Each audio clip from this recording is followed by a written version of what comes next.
Konami was originally founded on March 19, 1973 in Japan, but before becoming the company we know as Konami, it all began its life as a jukebox rental and repair business run by one of the founding members, Kagemasa Kozuki. I hope I pronounced that correctly, called Konami Industry Co. Limited. Fun fact, Konami is a portmanteau of the three founding members' names. Kagemasa Kozuki, Yoshinobu Nakama, Tetsu Miyasako. All right, by putting them in this order and highlighting the first two letters of their name, taking the letters and structuring them like this, we get the word Konami. Is it cool, isn't it? Konami then transformed into a manufacturer of amusement machines for arcade games. Their first ever arcade game was released in 1978, and the year after, they started to export products to the United States. Konami didn't gain success as they were hoping to achieve in the early stages of the business until the early 1980s, where they started to gain success from their Scrabble arcade game, and then was soon followed up by the huge hit Frogger. Everybody should remember playing Frogger. That for me was the first game that I've ever played for Konami, but I didn't play it off any like Konami systems. It was like on a cartridge for like a bunch of other games. But anyway, that was back in 1981, which was then followed up by the Super Cobra also in the same year. Time Pilot, which was in 82, Rock and Rope, which was 83, Track and Field, also in 83, and the Yi Are Kung Fu, which was in 85. Some of their arcade games at this time were also licensed out to other companies such as Stern Electronics, the Sega, big in their own right, and Gremlin Industries. So they could be released in the US because they didn't have their own US subsidiary until 82, which was then called the Konami of America Inc. In the same year, they had expanded their business model to the home consumer market by now releasing games on consoles, the first console being the Atari 2600. They also then started to release numerous games on the MX home computer in 93, and they also released games on the Nintendo Entertainment System in 85.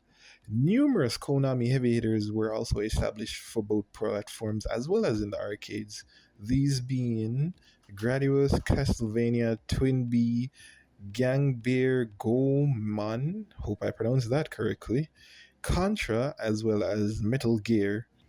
They also had found a success with one licensed game that they had at this time, which was the Teenage Mutant Ninja Turtle franchise. They then created the Teenage Mutant Ninja Turtles arcade game, and due to the success of both their arcade and NES games, Konami's earnings grew from 10 million in 1987 to 300 million in 1981, and the TMNT arcade game, which was released in 89, was their first highest grossing arcade game. In June 91, now, Konami had now legally changed their name to Konami Co. Limited and then had relocated their headquarters to Minato, Tokyo in April 93. The company began to now at this point support 16-bit consoles, starting with the Super NES in 1990, and then followed by the PC Engine in 91, and then the Sega Genesis in 92. After the launch of the Sega Saturn and the PlayStation in 94, Konami had begun a business divisional organization with the formation of various Konami Computer Entertainment subsidiaries, starting with KCE Tokyo and KCE Osaka. KCE KCE Osaka, later known as KCE Studios in 95, and it was then followed by KCE Japan, which was now later known as Kojima Productions in 96. Um, each KCE subsidiary at this point was in charge of creating their own individual intellectual properties. KCE Tokyo created the Silent Hill series, and KCE Japan created the Metal Gear Solid series. The eagle eyed among you may have noticed there's an extra word added to the Metal Gear franchise now, and that's because at this time, the Metal Gear Solid series was revived, was a revival of the Metal Gear series, which was then released on the MSX home entertainment standard. In 97 now, Konami started producing rhythm games for arcades under the BMA brand and branched off into the collectible card game business with the launch of the Yu-Gi-Oh! Trading Children's card game.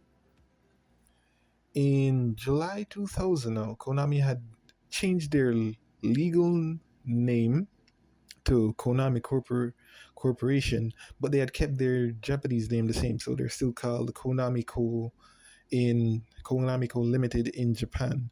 The company then transitioned to developing video games for the sixth generation consoles.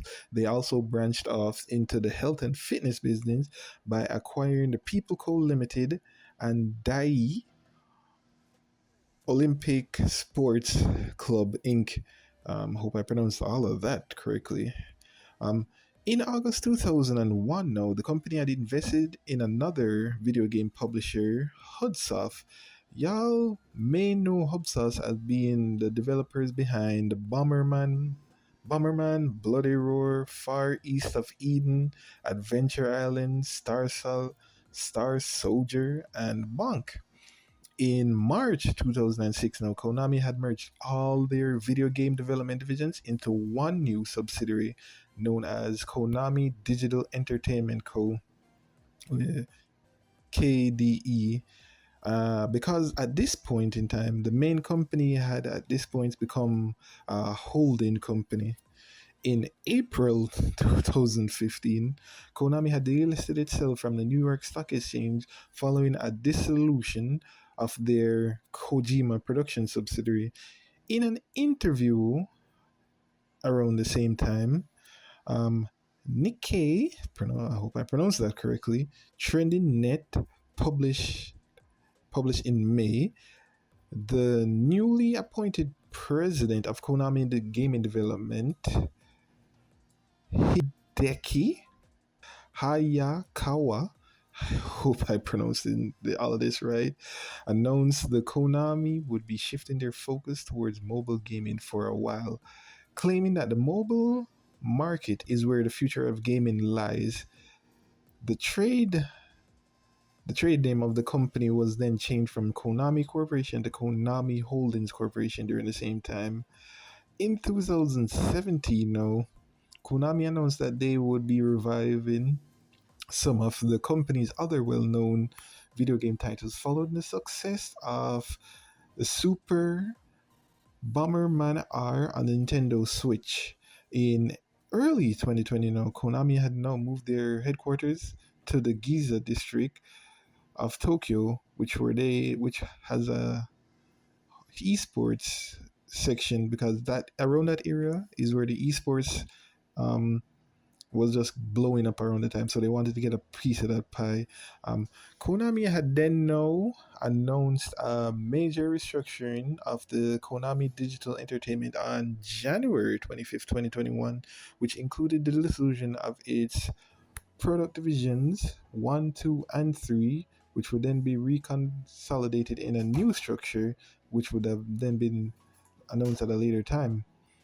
Konami then affirmed this would not affect their commitment to video games and was only an internal structuring.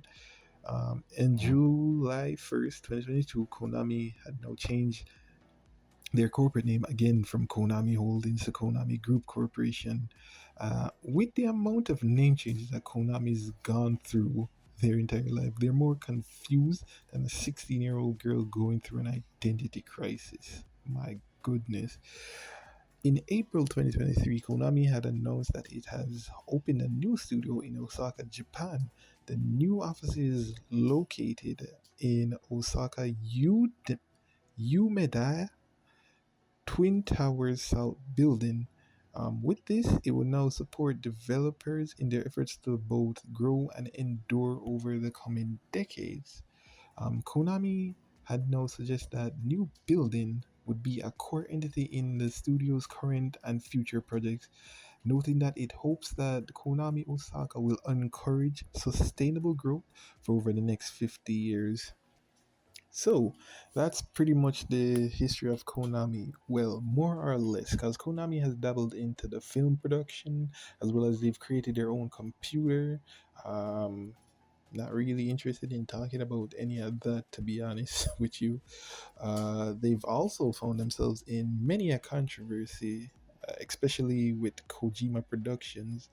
If y'all want to hear more about those controversies, just leave a comment, like the video, and I'll get to it eventually, but not like anytime soon because this project was a bit and a half to get done because the amount of writing I had to do and like research to make sure that what I was saying wasn't bull first and foremost. But yeah, thanks for getting this far. I really appreciate it.